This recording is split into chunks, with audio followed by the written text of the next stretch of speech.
برتن کو صاف کر کے کھاؤ. تکبر یہ ہے کہ کھایا آدھا چھوڑ دیا, جیسے ہمیں ضرورت ہی نہیں ہے کھانے کی. دیکھتا نا لوگ بوتلیں پی رہے ہوتے ہیں, 2 گھونٹ لیے ایسے کر کے پھینک کے چلے گئے. وہ بھائی یا تو اس کو پورا پیو یا پیتے ہی نہیں, اور اگر رکھنا بھی ہے تو ایسے رکھ کے چلے جاؤ, بھائی میرا پیٹ بھرا ہوا ہے, یہ میں پوری نہیں پی سکتا, یہ کسی اور غریب کو دے دو, یہ کچھ بھی ایسا. تو ایسا کانفیڈنس پیدا کر دیا, پوری دنیا سے ٹکرا گئے. یہ مجنون اور دیوانے کے فالوورز ایسے نہیں ہوتے, اور اس کی پوری کتابیں لکھی گئی ہیں. پوری دنیا میں ایک تہلکہ مچ, آج پوری دنیا میں جتنے بھی مذاہب ہیں, لبرل لوگوں کو سب سے زیادہ چڑ اسلام سے ہوتی ہے, کسی اور مذہب سے نہیں ہوتی, کیونکہ ان کو پتا ہے کہ اسلام ہی ہے جو ہماری ٹکر میں آ کے کھڑا ہے, باقی کسی کو نہیں وہ خطرہ سمجھتے. انہیں پتا ہے بھائی ہندوازم ہمارا مقابلہ نہیں کر سکتا. ہندوؤں میں جو پڑھے لکھے لوگ ہیں وہ خود ہندو مذہب سے دور ہو رہے ہیں آج کل. نہیں, میں نے خود وہ انڈیا کے سپریم کورٹ کے جج کا بیان سنا, اس نے یوٹیوب میں کلپ میں کہا کہ میں گائے کا گوشت کھاتا ہوں.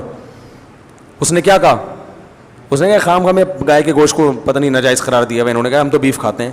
تو ہندوؤں میں جو پڑھے لکھے لوگ ہیں وہ ہندوؤں کی تعلیمات کو درست نہیں مان رہے. عیسائیت میں بھی ایسا ہی ہو رہا ہے, یہودی میں بھی ایسا ہی ہو رہا ہے. وہ کہتے ہیں بھائی یہ فطرت کو اپیل نہیں کرتی. لیکن اسلام میں آپ کو پڑھے لکھے طبقوں میں بہت بڑا طبقہ اسلام سے محبت کرنے والا نظر آئے گا, بہت بڑا طبقہ ہے. اور یہ 100% ہوتا اگر یونیورسٹیاں لبرلزم کو فروغ نہ دیتی, یونیورسٹیاں باقاعدہ اسلام کی محبت نہ نکالتی کھرچ کھرچ کے, تو یہ 100% پڑھا لکھا طبقہ دین کی طرف ہوتا. کیونکہ اسلام کی تعلیمات اگر ڈاکٹر نیوٹرل ہو کے سوچے گا, ڈاکٹر کو بھی اپیل کرتی ہے, سائنٹسٹ کو بھی اپیل کرتی ہے, ججز کو بھی اپیل کرتی ہے. جتنا پڑھا لکھا طبقہ ہے ان کو اسلام کی تعلیمات اپیل کرتی ہیں. اسلام میں اعتدال ہے, ہر چیز اس کی نیچر. 4 شادیوں پہ بڑے لوگ اعتراض کرتے ہیں نا لبرل لوگ, کسی ڈاکٹر کو بلاؤ, اسے بولو نیوٹرل ہو کے بات کرو کہ مفتی طارق مسعود صاحب صحیح کہتے ہیں. وہ کہتے ہیں میڈیکل سائنس یہی کہے گی کہ مفتی طارق مسعود صاحب, بولو بھائی صحیح کہہ رہے ہیں. میرا نہیں کہ اسلام صحیح کہہ رہا ہے, میں تو اسلام کی بات کر رہا ہوں. وہ کہہ گا میڈیکل سائنس یہی کہتی ہے, یہی بالکل صحیح کہہ رہے ہیں. سمجھ رہے ہو کہ نہیں سمجھ رہے؟ لیکن پڑھا لکھا طبقہ دور کیوں ہو گیا ہے بہت سارا؟ کیونکہ باقاعدہ یونیورسٹیوں میں ماحول فحاشی والا دیا جا رہا ہے, تو ان کو مولوی پھر مکھنچو لگتے ہیں. کیا یہ نظر کی حفاظت, اور ٹیچر کو اپنی بہن سمجھو, انٹی سمجھو. انٹی, وہ ٹیچر اپنے آپ کو انٹی سمجھوانے کے لیے تیار نہیں ہو رہی. وہ کہہ رہے نہیں ہمیں یہ سمجھنے کی ضرورت نہیں ہے. تو لیکن اسلام میں بہت بڑا طبقہ پڑھے لکھے لوگوں کا ہے جو دین کی طرف ہے. تبلیغ میں جاؤ, فوج کے بڑے بڑے آفیسر ملیں گے آپ کو, پوری بڑی بڑی داڑیاں ان کی. سائنسدانوں, ہم نے جامعۃ الرشید میں ایٹمی سائنسدانوں کو بلانا شروع کیا تھا چند سال پہلے.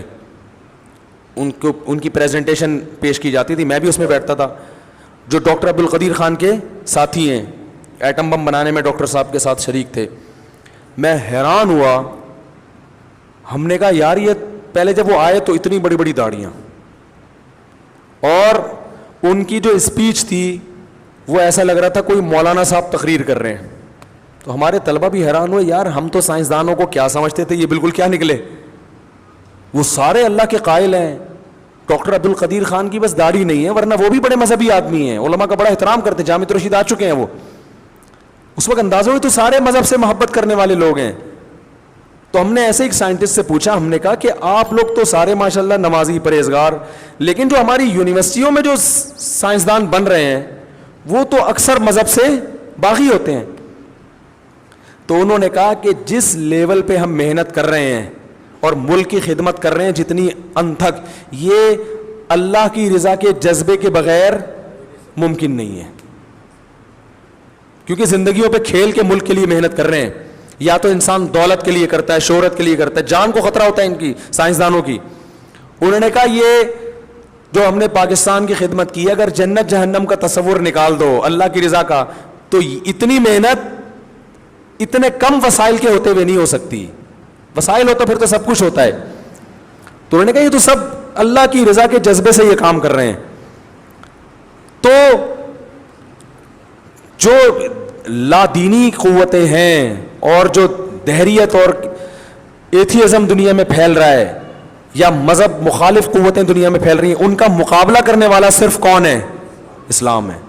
اور یہ پیش کس نے کیا؟ کسی بڑی یونیورسٹیوں میں نہیں، وہ اس کے لا کو لکھا گیا، یہ پیش کیا گیا 1400 سال پہلے، جو پہاڑوں پتھروں کا دور تھا، جب نہ جہاز نہ جناب گاڑیاں، بالکل ایک گاؤں دیہات کا ماحول. ہمارے گاؤں دیہات جو آج ہے نا، ان کا شہر اس گاؤں سے بدتر ہوا کرتے تھے.